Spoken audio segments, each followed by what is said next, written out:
guys, in today's video I will be showing you how to fix Shopify not logged in problem. So the answer is easy. Just go to the settings and then scroll down to the apps section and then go to the search and search Shopify and then go to the storage, and here you will find this clear cache option. Click on it.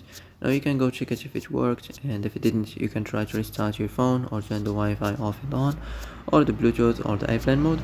Also you can try to clear data, but be careful. If you clear data, all this application's data will be deleted. This includes all files, the settings, the accounts, the databases, etc. So be careful if you want to clear your data.